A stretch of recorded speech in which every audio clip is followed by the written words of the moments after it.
Ya está con nosotros Everardo Lovera en Campo Limpio.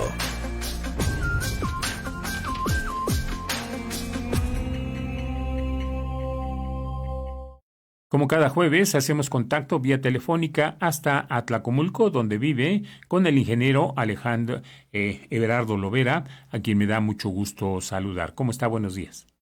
¿Qué tal, don Guillermo? Pues ya empezando a sentir los beneficios del invierno. Así Poquito es. todavía. Bien. Pues el tema de hoy es el trigo. Adelante. Y mire, pues le agradezco nuevamente que me permita pues tocar estos temas que pues es una forma de contribuir al conocimiento y pues actualizar a los interesados, sean agricultores o no. A lo mejor hasta los políticos les sirve escuchar este punto de vista o este dato. Dice que el trigo fue de los primeros cultivos o de las especies domesticadas por la humanidad.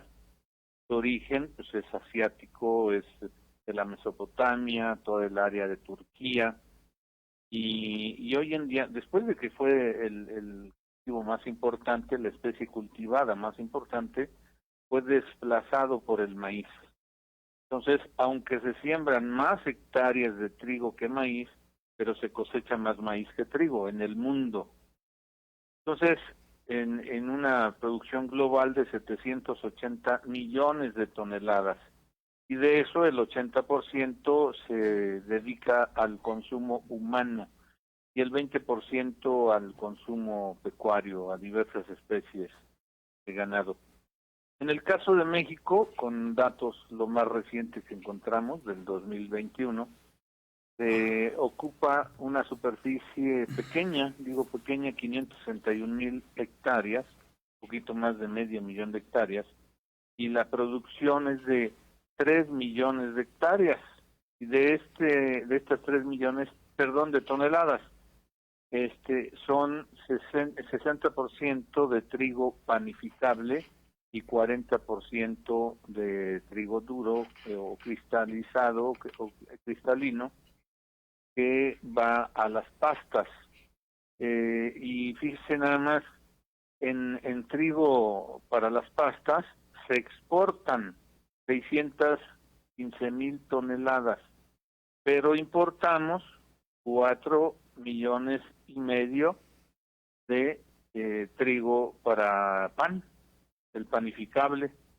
Entonces, pues estamos consumiendo cerca de 7 millones en total de la especie de la gramínea, pero no producimos ni el 50%. Entonces ahí hay un punto que atender. En el caso de la superficie cosechada en producción y en volumen de producción en el mundo, el primer productor es China.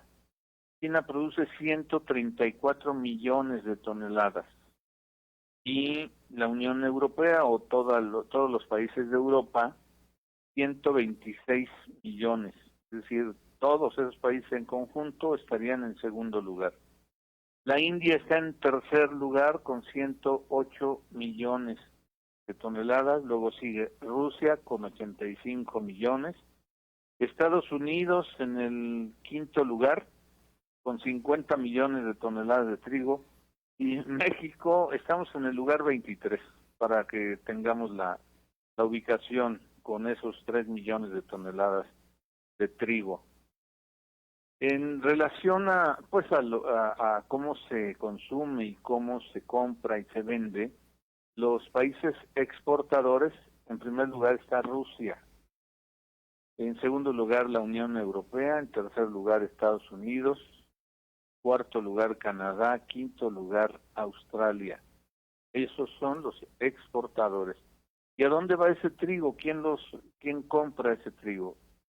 Pues Rusia surte en primer lugar a Egipto, que es el primer lugar en compra de trigo, Egipto. Luego sigue Turquía, Bangladesh. La Unión Europea le vende a África, algunos países de África y Oriente Medio, Estados Unidos le vende a Japón, a Filipinas, China, que con todo y que es el principal productor, pues no es autosuficiente. Estados Unidos también le vende a Indonesia. ¿A quién le compra México? ¿A quién le compramos? Básicamente a Estados Unidos. 2.4 millones de toneladas de esa importación que hacemos de trigo viene de Estados Unidos. Bueno, ¿y cómo se comporta la producción de trigo en México? Tenemos dos ciclos de producción, uno que es el de primavera-verano, que es el común aquí en el Estado de México, pero se produce en muy pocas hectáreas, 78.400 hectáreas en todo el país. Y en el otoño-invierno, ahí se produce en 482.800 hectáreas, y eso le significa el 99% en riego. Y lo poquito de temporal, bueno, pues ya lo dijimos, en pequeñas superficies dispersas en el país. ¿Cuáles son los estados productores? El número uno y con mucho, Sonora. Sonora en invierno con riego, 1,5 millones de toneladas de trigo.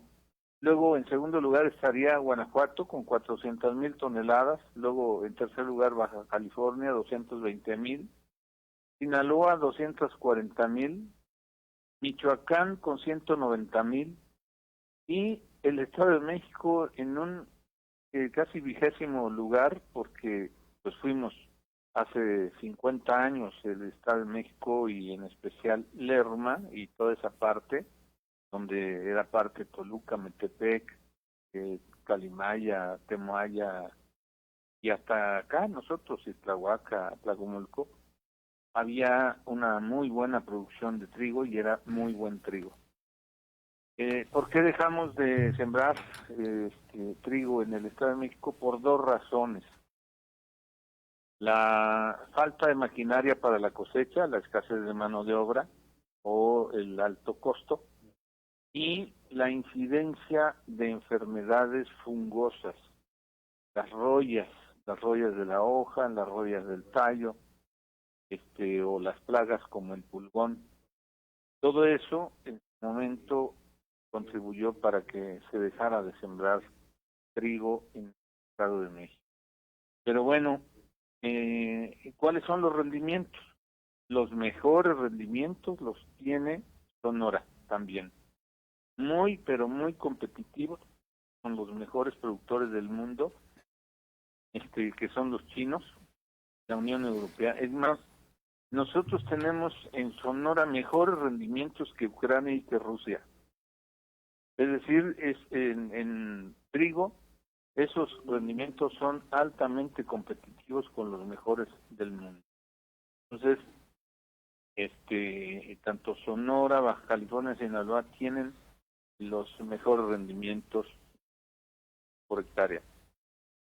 Y hablando del consumo, hay una clasificación que es para los especialistas, pues para los industriales, los que preparan las harinas y sus derivados o los subproductos, que va del grupo 1 y 2, que se dedican al pan, a los pasteles, los del grupo 3 y 4 para las galletas, donde salen también las tortillas de trigo o de harina, le llaman tortillas de harina, y los del grupo 5 que se dedican a las pastas.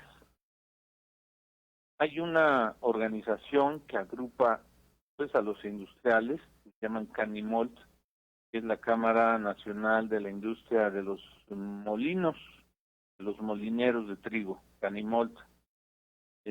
Ahí se tienen hasta la fecha 86 molinos. Aquí en Toluca, usted seguramente conoce a los señores Monroy, de La Moderna, para citar un ejemplo conocido o cercano. 86 molinos en todo el país.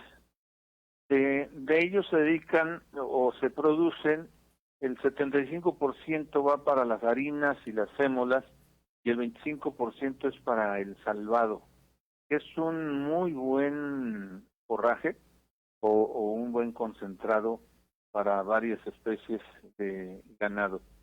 Y como un dato que igual debo decir que yo también lo desconocía, que en México tenemos un consumo per cápita de 57 kilos por persona por año, es decir, trigo o en alguna de sus presentaciones o derivados. Para dar un ejemplo o un punto de comparación, en el caso del maíz, nosotros consumíamos hace todavía 10 años alrededor de 140 kilogramos de maíz. Ya andamos tantito abajo de 100 kilos por persona por año de maíz en alguna de sus formas o de sus presentaciones. En relación a los precios, don Guillermo, los precios pues se rigen por la oferta y la demanda en el mundo. Existen diferentes bolsas y en esto intervienen las empresas, los gobiernos y pues como nosotros somos deficitarios, pues nos tenemos que sujetar a esos vaivenes del mercado internacional. Pero pues recientemente, me refiero del 19, de 2019 para acá, hubo de nuevo la intervención del gobierno federal a través de Segalmex, la parte buena de Segalmex, porque pues hay una partecita por ahí que no resultó buena, pero en este caso, para efecto del dato del trigo, Segalmex ajustó el precio y le subió un poco más de 1,000 pesos por tonelada para el productor. Estaba en 4,800 feria y lo subió a 5,790. Ese fue el precio garantizado del 2019 y el volumen para cada productor era de 100 toneladas y entregaba más de 100 toneladas, bueno, se aplicaba otro criterio, pero de todos modos se recibía. Y pues se tiene que, creo yo, entender, atender al productor en especial, porque si no, no se puede hablar de soberanía y no se puede hablar de autosuficiencia. Aun cuando el trigo no sea el cultivo o la especie principal de nuestra dieta, pues sí lo consumimos, ya se hizo parte pues de esa cultura nuestra y los ancestros aprendieron a cultivarlo bien. El Estado de México tiene tierras y tiene condiciones para una buena producción de trigo. Y una de las presentaciones, yo no sé si usted lo ha visto, pero es mezclarle trigo a la masa para que salgan las tortillas de maíz con trigo. Y ahora hay otras presentaciones de tortillas, ¿no? Ya se le agregan otros elementos, pero en el caso del trigo, aquí en Atlacomulco hay dos comunidades, San Francisco Chalchihuapan y San Pedro del Rosal, que incluso conservan las viejas variedades de trigo, un trigo alto de hasta 1,40 de alto, porque ellos ocupan el popote, el tallo.